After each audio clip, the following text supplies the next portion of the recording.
ዛሬ እናታችን እንጀራ አነሳትና ጭብጦ ሰራችልን ማለት ነው። ሁሉ በእጄ ሁሉ በደጄ ተብሎ የተተረተለት ለገጠር ነው። እሺ መብራት አርጊው ከላይ። ሰላም ጤና ይስጥልኝ ውድ የዩቲዩብ ቤተሰቦቻችን እንደምን አላችሁ? ዛሬ ለየት ባለ ቪዲዮ ነው የመጣሁላችሁ። መሽቷል። እንግዲህ በምሽት ምን አይነት ተግባር ይተገበራል? ራት ይበላል፣ እግር ይታጠባል፣ አሳያችኋለሁ። አብዛኞቻችሁ የገጠር ልጆች እንግዲህ በዚህ ነው ያለፋችሁት። ዛሬ እግር ማጥበው እኔ ነኝ። ከራት በኋላ አስተጣጠቤን ታያላችሁ። ሰብስክራይብ እያደረጋችሁ ሐሳብ አስተያየታችሁን አስቀምጡልን። ምሽታችን ምን እንደሚመስል እንግዲህ አሳያችኋለሁ። ከምድጃው ዳር ቁጭ ብለን እሳት እየሞቅን ማለት ነው። ሰብስክራይብ አድርጉ፣ ላይክ አድርጋችሁ ይህን ቪዲዮ ጀምሩት። ካሜራ ሸሽተሽ ወዴት ልትሄጂ ነው? ሲስተር ካሜራ ከመፍራቷ የተነሳ አላስታጥብም፣ ምግብ አላቀርብም፣ ቪዲዮ አትቅረጽ እያለች ነው። ራት ልንበላ እጃችን እየታጠብን ነው። ፋዘር እዛ እየታጠበ ነው። እሺ እጅ መታጠብ ስነ ስርዓት እዚህ ጋር ታተች እያቀረበች ምንድነው እየታጠበች ነው።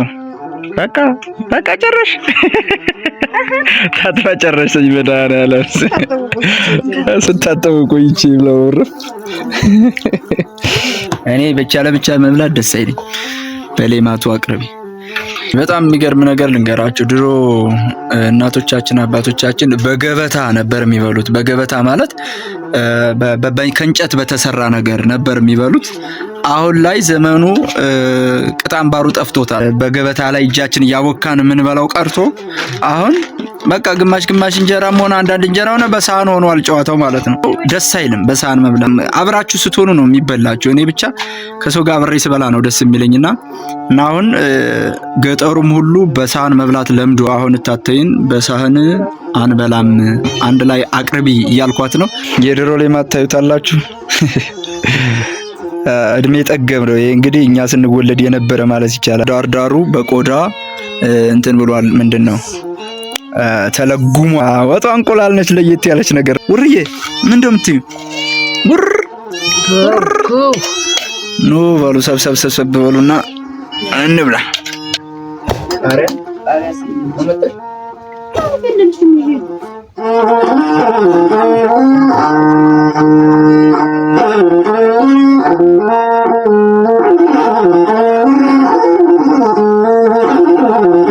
እሺ ተመልካቾቻችን፣ ይሄ ደግሞ ጭብጦ ይባላል። ልጆች እያላችሁ ድሮ ቤት ጠብቁ ስትባሉ ጭብጦ ተሰርቶላችሁ ያውቃል?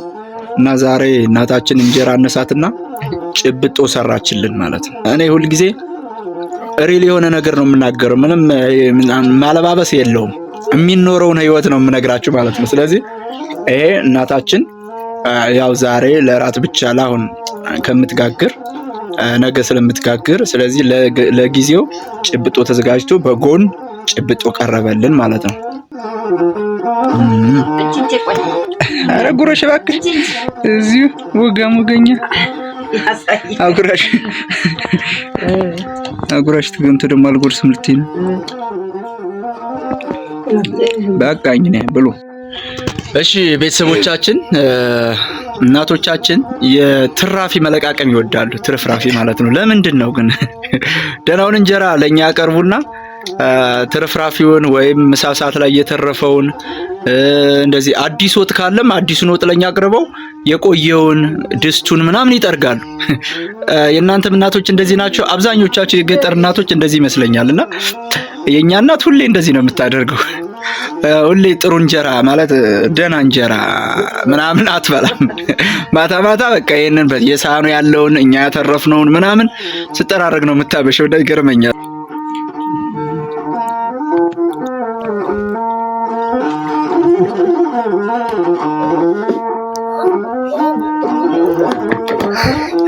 እንጂ የሰራሽው ድሮስ አይጥም።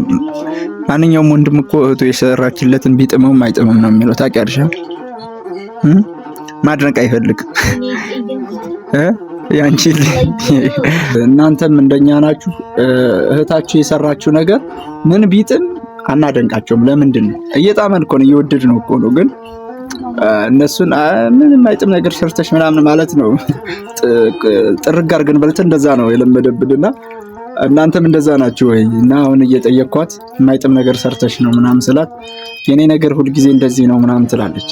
ሰው እናንተም ወንድሞች እንዴት ናችሁ? ወንዶች ካያችሁት እዚህ ጋር ማለት ነው። እህቶችስ እንደዚህ ነው የሚያደርጓችሁ ወንድሞቻችሁ? ኮሜንት አስተያየታችሁን ጻፉልን እስኪ። የኛ ቤት ድመቱ ራሱ ጥጋበኛ ነው።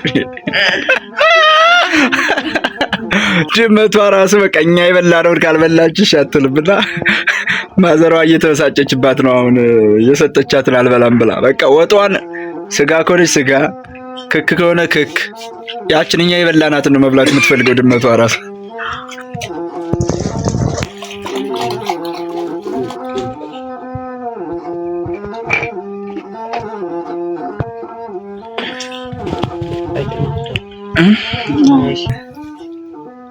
ገጠር መኖር ብዙ አይነት ጥቅም አለው። እንጀራ እንደነገርኳችሁ እንግዲህ ዛሬ አልጋገረችም ብያችኋለሁ። ትንሽ እንጀራ ነበራትና ቅድም ጭብጦ ስንበላ አይታችኋል አይደለ? አሁን ደግሞ ጠላም ጠጣን። ከዛ በኋላ ደግሞ በሶም ደግሞ ተመቶልን ይኸው በሶ ልንጠጣ ነው ማለት ነው። እንግዲህ ይሄን ሁሉ በየአይነት ካገኘ ኦርጋኒክ የሆነ ነገር በየአይነት ካገኘ ከእንጀራው ግዴታ ምን አለን? ስለዚህ ዛሬ እንጀራ ትንሽ ቢሆን ወራትም እነዚህን እነ በሶን፣ ጠላ፣ ጭብጦ ምናምን ተሰርቶልናል። በጣም ደስ የሚል ነገር ነው የምር። ገጠር መኖር ጥቅሙ ይሄ ነው። ይኸውላችሁ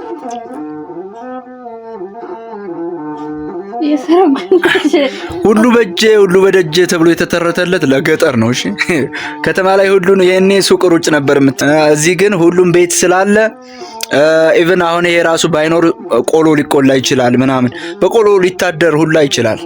አብዛኞቻችን ላይፋችን እንደዚህ ነው። ምንም ባለሀብት ቢሆንም ሰው ግን ላይፉ ተመሳሳይ ነው። ምንም ያን ያክል ልዩነት አይኖርም። ባለሀብት እና ድሃ ገጠር ላይ የሚለያየው ምናልባት በአመት ባል ጊዜ ምናምን ሊሆን ይችላል። ምክንያቱም ባለሀብቱ ሊያርድ ይችላል፣ ድሃው ላይ ያርድ ይችላል እንጂ ተመሳሳይ የኑሮ ዘይቤ ነው የሚከተለው። ለምሳሌ ከባለሀብቱ ቤትም እንጀራ ሳይጋገር ወይም ሊጡ ካልቦካ ልክ እንደዚህ አይነት ነገር የሚጠቀሙት ቆሎ በልተው ሊያድሩ ይችላሉ፣ ቂጣ በልተው ሊያድሩ ይችላሉ። እንዲሁም በሶ አለ። እንደውም የኛ እናት ዘመናዊ ናት። በሶ ራሱ ሰርታ ይሄው በሶ እየጠጣን ነው ማለት ነው። ቺርስ።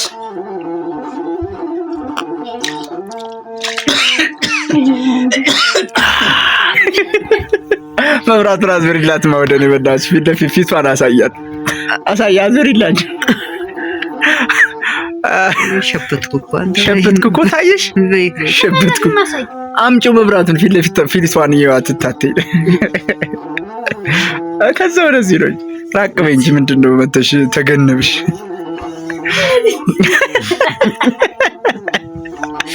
ተመልካቾቻችን ታናሽ እህታችንና ምንድነው የምትሰሪው? ደነዝ እና እናታችን ማለት ነው ልክ እንደ ጓደኛ እንደ ትንሽና እንደ ትልቅ አራል ታግፈይ እና እንደ ትንሽና እንደ ታላቅ ነው የሚጨቃጨቁት የሚከራከሩት። ስልክ ከከፈትኩኝ እታተይ ስልክ ለማየት ጠጋ ትላለች ማታ ማለት ነው። እና እሷ ለምን ትጠጊያለሽ ነው ልክ ልቤ እንደሚባል እኔ ብቻ እንደ ታናሽና እንደ ታላቅ ማለት ነው። መልኳን እያየ ነው ታት እኛ ነው የወለድሽ አንቺ ምንድን ነው የምትሰሪው? ቪዲዮ እንዳንሰራ በቃችሁ እያለች መብራቱን እያዞረችብን ነው። አንቺ ዋ በዚህ ጫማ ነው የምልሽ። ረፊ መብራቱን አርጊው ከላይ። እሺ ቀጣይ ስራችን ደግሞ እንግዲህ እግር ማጠብ ነው። ዛሬ አባታችን እግሩን እናጥባለን። እግር አጥባችሁ ታውቃላችሁ ወይ? ኮሜንት አስተያየታችሁን አስቀምጡልን። ወደ እግር ማጠባችን ውሃው ተዘጋጅቶልናል።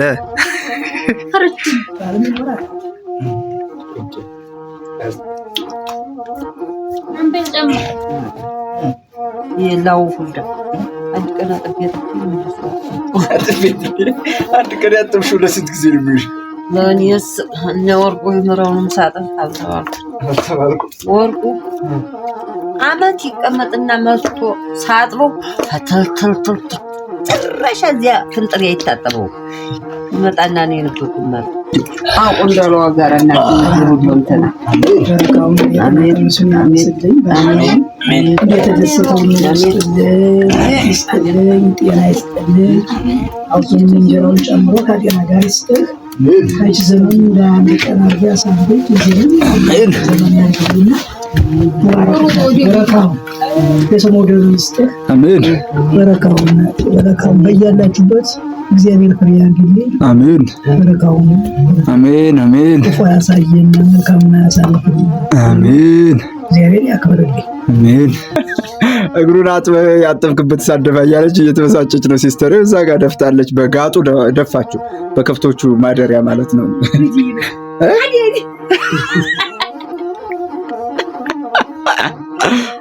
አንቺ ጋር ሲያልቅም ለማንኛውም እንግዲህ እግራችን አጥበን የአባታችን እግር አጥበን ጨርሰናል፣ ተመርቀናል። የዛሬው ምሽታችን ሁለት ነገር አሳይቻችኋለሁ። የገጠር ሰው ወይም የገጠር ገበሬ አመጋገቡ ምን ይመስላል፣ እራቱ ምን ይመስላል፣ ምሽቱ ምን ይመስላል የሚለውንና እንዲሁ ደግሞ አባታችን እግሩን አጥበናል ማለት ነው። እናቶቻችን ካገቡ በኋላ ራሱ ወይም ትልልቅ እንግዳ ምናምን ሲመጣ በቃ ወገባቸውን ጠበቅ አድርገው እንትን ይሉዋሉ፣ እግር ያጥባሉ ማለት ነው። እና አሁን ቀርቷል ያ ነገር። ምናልባት ገጠር አካባቢ ሊሆን ይችላል እንጂ እግር ማጠብ አሁን ቀርቷል። ግን መቅረት የሌለበትና ትክክለኛ የአንድ ሰው የአክብሮት መገለጫ ስለሆነ ማለት ነው። አሁን ከገጠር በተጨማሪ ገዳማት አካባቢ ላይ ነው እንደዚህ አይነት እግር መታጠብ ያለው። እኛ ደግሞ ልጆች እናት አባቶቻችንን እግራቸውን በማጠብ ትልቅ በረከት እናገኛለን ማለት ነው። ዛሬ እግር አጥበናል፣ ራት በልተናል። ሽታችን እንዴት አያችሁት? ኮሜንት አስተያየታችሁን አስቀምጡልን። እስካሁን ሰብስክራይብ ካላደረጋችሁ ይህን ቪዲዮ እያያችሁ ሰብስክራይብ አድርጉ። ከዚህ በኋላ እንግዲህ የገጠር ቪዲዮ በሰፊው እንሰራላችኋለን። ይህን ቪዲዮ ላይክ አድርጉት ፕሊስ። ላይክ ማድረጋችሁ ዩቲዩብ አልጎሪዝም ፑሽ እንዲያደርገው ያግዘናል ማለት ነው።